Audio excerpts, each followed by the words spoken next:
So today Nursing Times and Health Service Journal hosted a roundtable event on wound care and wound care management. Specifically, we were looking at some of the issues that most challenge organisations when they're providing wound care.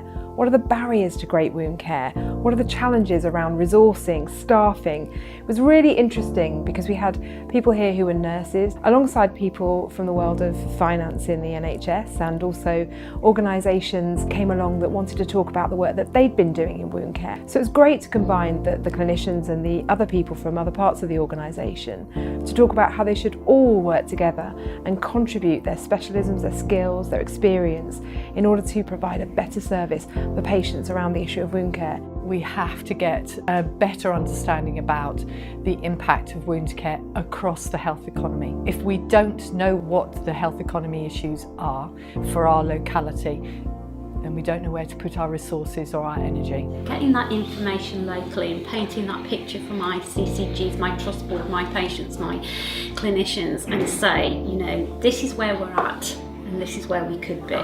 But we can only be there with investment, not just monetary, people.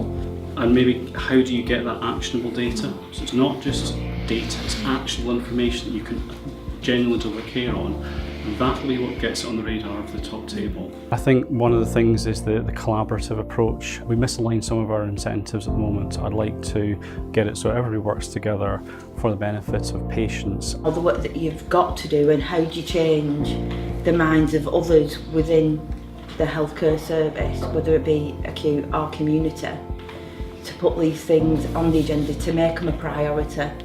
With the right approach, you not only make a difference to the people that you work with, but you actually can make a difference and impact on the system that you work with too. If we're going to invest, then we need to know where the savings will be, and there will be savings. It's quite straightforward.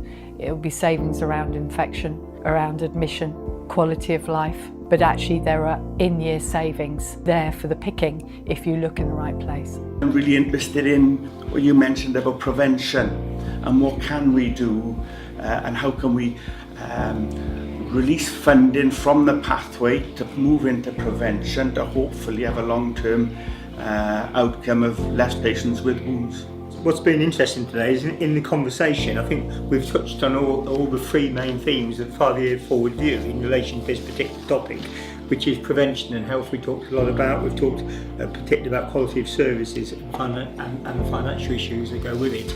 And I think there's an onus, I think, on all organisations to go back and have a look at what is happening with wound care issues within their areas. There is a consensus of view that change needs to come, and that change can be delivered by working together. We've got lack of staff, lack of education, lack of knowledge out there, and we've now got to think about, right, what do we do next? How could we move this forward? Could we prevent these wounds from happening in the first place? Could we do something? It's not always about the product. It's actually saying, right, we've got a higher comorbidity population, we have staffing issues, we can't carry on the way we're doing. So we've got to think of something innovative, forward thinking. We've got to work with industry, we've got to work with our providers and our commissioners to say, okay, what can we do next?